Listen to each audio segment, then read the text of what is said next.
Bonjour à tous et merci de nous retrouver pour la revue de presse. Nous sommes mardi aujourd'hui et le mardi, vous savez, c'est la revue de presse l'intégrale. Et nous sommes en compagnie de Guillaume Bateau, directeur des rédactions du quotidien Notre Voix. Et c'est avec lui aujourd'hui qu'on va faire le tour des titres qui sont sur notre conducteur. Bonjour Guillaume Bateau. Bonjour Renaud. Allez, merci de nous rejoindre pour ce matin et ensemble avec l'intégrale, on va s'intéresser dans un premier temps au quotidien le matin et le matin qui revient sur certains points du discours du chef de l'État, discours prononcé le vendredi 31 décembre, discours de fin d'année comme à l'accoutumée.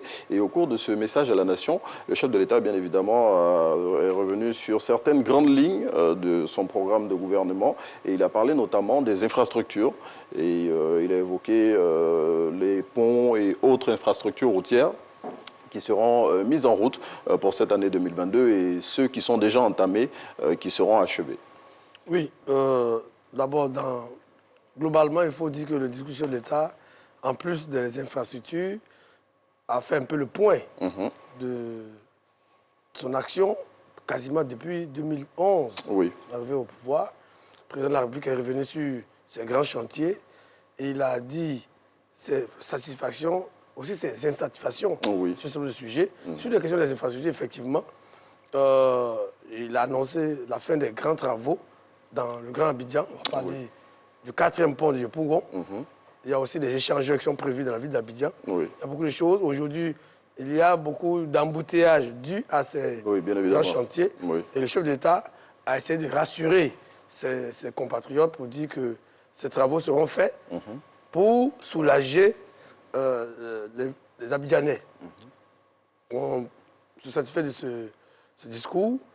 C'est vrai qu'il est revenu un peu sur son programme, la Côte d'Ivoire solidaire. Il a parlé de l'aspect, le PS Gouv qui va être reconduit. PS Gouv dans lequel les jeunes et les femmes occupent une part privilégiée. Absolument.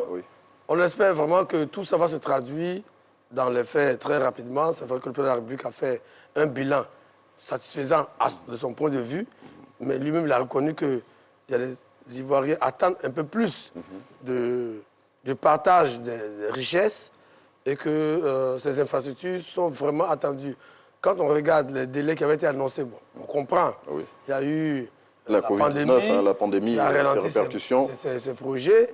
Et parfois, quand vous circulez à Abidjan, beaucoup se plaignent des restrictions sur le changement de la corniche. Sur le... mais justement, à ce sujet, pour parler de la corniche, il y a le pont de Cocody dont il a annoncé la fin des travaux. C'est tout ce qu'on souhaite aujourd'hui parce qu'il faut reconnaître que circuler à Abidjan est devenu très, très, très difficile. Pour venir à cette en même temps, toute la ville est en chantier. Hein. Oui, bon. Alors, c'est un peu... on est content en espérant que ces chantiers vont être livrés. Mais en même temps, aujourd'hui, la réalité, c'est que c'est difficile. Vous venez à cette émission, je me suis réveillé 1 heure avant. Guillaume Bateau, vous conviendrez avec moi qu'on ne peut pas faire d'omelette sans casser les œufs. Ah oui, mais s'il y a trop d'œufs à casser, c'est un peu compliqué. Donc, vraiment, tout ce que nous souhaitons, le chef d'État l'a dit, vraiment que les chantiers, on va faire un clin d'œil au ministre des Infrastructures pour que les choses avancent vraiment réellement. Vraiment dans l'exécutif. Pour que les choses se passent rapidement. Parce que tous nos amis qui vont à Yopougon, c'est très impatient de voir ce pont de Yopougon s'achever. Le 4e pont. Vous savez qu'aujourd'hui, aller à Yopougon et en sortie, c'est pas chose aisée. Vraiment, je ne vais pas dire calvaire, mais c'est pas... Non, c'est pas chose aisée. On ne va pas parler de calvaire parce qu'on arrive toujours à s'en sortir. Bon, aujourd'hui, si vous avez une course à faire à Yopougon... Il faut s'y prendre tôt. Non, il faut s'y prendre tôt, mais si vous êtes en voiture, vous réfléchissez par 2 fois. Est-ce qu'il faut y aller? Et quand vous dites y aller, il y a les jours de chance, vous arrivez tranquillement, il y a les jours où vous passez 1 heure entre à Djamé et Yopougon. Donc, ce 4e pont est attendu. Avec toutes les infrastructures, on espère que les choses vont se faire vite. Mais il n'y a pas qu'à Abidjan que des infrastructures sont annoncées et pour certaines qui seront finalisées à l'intérieur du pays aussi. Le président de la République a annoncé l'autoroute. Le problème jusqu'à Boaké. Aussi, c'est une attente. Vous savez que la circulation dans notre pays, les accidents de la route, malheureusement, sont monnaie courante. Et cette autoroute est attendue. On espère même qu'elle sera prolongée jusqu'à Korogo, sur la frontière. Mais aussi, on a besoin d'une autoroute de Yamoussoukro jusqu'à l'extrême ouest, jusqu'à Man, pourquoi pas, Man au Djéné. On a besoin d'une autoroute jusqu'à San Pedro, parce que la fluidité routière est très, très importante. Parce que quand vous prenez ces routes, à partir de Yamoussoukro, il y a un peu de crispation parce que l'autoroute s'arrête à Yamoussoukro. Oui. Si elle va à Boaké, c'est déjà un grand pas. Mais il faut souhaiter que l'État fasse en sorte qu'on nous ait une autoroute jusqu'à Man, jusqu'à Korogo, jusqu'à San Pedro, jusqu'à Bouna, jusqu'à Boisseau, pour être un pays moderne. Bon, de toute Et façon, puis, oui. au-delà des autoroutes, on espère qu'un jour, on va voyager en train. Bon, En déjà, train jusqu'à Man. on a le projet de train urbain qui... Ah, le projet de train urbain, il va traîne trop. déjà permettre il traîne de- trop, il ne vient Bon, pas. bon. C'est un serpent de mer.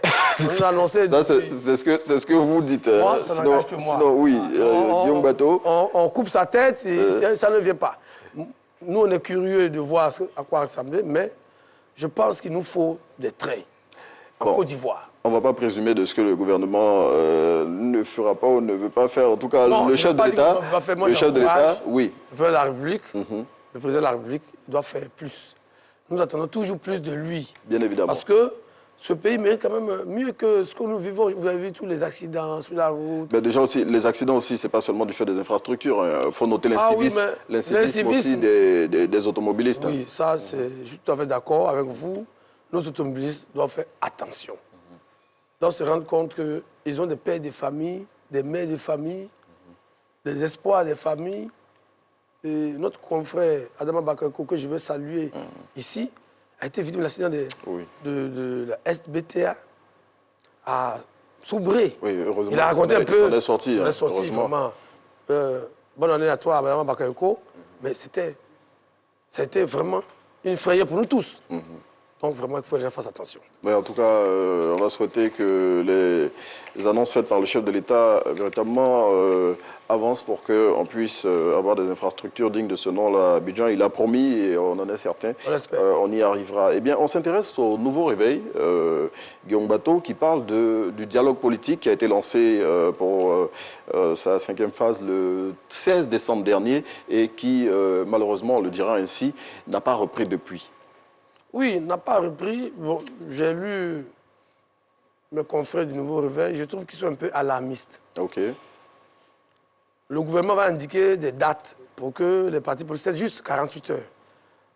On s'est rendu compte à la pratique que beaucoup de partis politiques n'ont pas déposé leurs propositions. Mais est-ce que c'est toujours le cas? La plupart des Non. partis politiques retardataires... Le délai a été l'ont donné fait. au Oui. 27 décembre. Je pense que le ministère de l'Intérieur, qui est chargé de conduire l'aspect pratique du dialogue, est en train de faire la synthèse, Oui. puisqu'il faut faire la synthèse pour dégager... Dégager les TDR, les termes de un référence. TDR, des Oui. TDR définitifs, je dis consensuels, Oui. qui prennent en compte tous les sujets. Donc, on sort des fêtes. Je pense que, normalement, dans cette semaine ou bien la semaine prochaine, on doit avoir une date. Donc, il ne faut pas être pessimiste. Le dialogue, on en a besoin. La Côte d'Ivoire en a besoin parce Oui. que... Mais est-ce Nous que c'est voulons- pas l'expression des attentes immenses des Ivoiriens en termes de dialogue politique Nous attendons qui tellement font qu'il dire faut être ça au patient, Nouveau qu'il Réveil? faut être... Oui. Il faut être patient et serein. Parce que ce dialogue est important Oui. dans notre pays. Nous avons vécu une année 2020 chaotique. Le président de la République l'a dit dans son message. Tous les leaders politiques qui ont pris la parole l'ont dit. 2021 a été une année d'apaisement, de décrispation. 2022 doit être l'année de la paix. Et j'espère, en tout cas, je pense que le gouvernement qui a ouvert le dialogue en est conscient. Le ministère de l'Intérieur va certainement mettre les choses en ordre. Oui. Et les discussions vont commencer, donc je pense qu'il faut être tranquille, attendre. Le gouvernement n'a pas annoncé le dialogue pour l'arrêter. Oui, Le Premier ministre évidemment. va faire l'effort. Je pense qu'il faut être tranquille, il faut attendre. OK. Autre sujet, Guillaume Bateau, c'est celui relatif aux élèves délogeurs qui avaient été arrêtés dans le cadre des manifestations liées, des troubles liés au congé anticipé. Ils ont été libérés du centre de service civique de Bembresso et ils ont repris les cours hier, comme tous leurs autres camarades. D'abord, je voulais saluer le gouvernement. Moi, je suis très critique du gouvernement. Donc, je vais saluer cette action. Je pense que pour les années à venir, il faut anticiper. Oui. Il faut anticiper parce que ce n'est pas à l'honneur de notre pays de voir des jeunes gens perturber leurs amis. Juste pour s'amuser, finalement, on se rend compte que ça leur fait plaisir de perturber les classes. Et on a vu ces jeunes gens. Je salue le ministre Touré Mamadou qui a fait ce travail de remise à niveau. En accord avec la ministre de l'Éducation Oui, nationale. nationale, c'est très... Alors j'ai vu des critiques ici et là. Mais bon, il faut saluer. Et je pense, j'espère que ces jeunes-là, retournés à l'école, vont être des ambassadeurs de la discipline. En tout cas, c'est ce qu'ils ont promis, hein, ces jeunes-là. De toute façon, on les tient à l'œil. Pendant les différentes... On les tient à l'œil. Oui. Ils sont fichés. Oui. Pas S, comme en France. Mais en tout cas, Ils sont fichés perturbateurs. Oui, donc, ils seront surveillés comme les yeux de feu. Oui. Et je pense que le gouvernement doit anticiper. Et à l'avenir, tous ceux qui sont pris doivent rester plus longtemps. Parce que bon, je pense qu'on va éviter par l'anticipation, justement, éviter que ce genre de situation-là ne se produise à nouveau. Vous savez, oui. Si on avait fait ça un peu tôt, il y a quelques années, on n'aurait pas eu ces images. Vous savez, les enfants sont effrayés. Il y a ceux qui sont un peu plus grands, mais les plus jeunes. C'est terrifiant. Donc, je pense que je salue le ministre, les deux ministres, Madame la ministre Mariatou, le ministre Touré Mamadou, qui ont... J'étais très content. J'ai vu les pompes, tout ça, c'est pas mal. En tout cas, ça peut aider. En tout cas, c'est à saluer. Vous savez, nous autres, comme dit, on a connu l'école traditionnelle. Hein. Guillaume Bateau, on a fini pour aujourd'hui. Merci infiniment. Guillaume Bateau, je rappelle, un directeur de rédaction de Notre Voix. Merci de nous avoir suivis. Merci à toi, Renaud. Merci à... Merci infiniment, Guillaume Bateau. Allez, on vous laisse en compagnie de Naomi pour la suite de Matin Bonheur.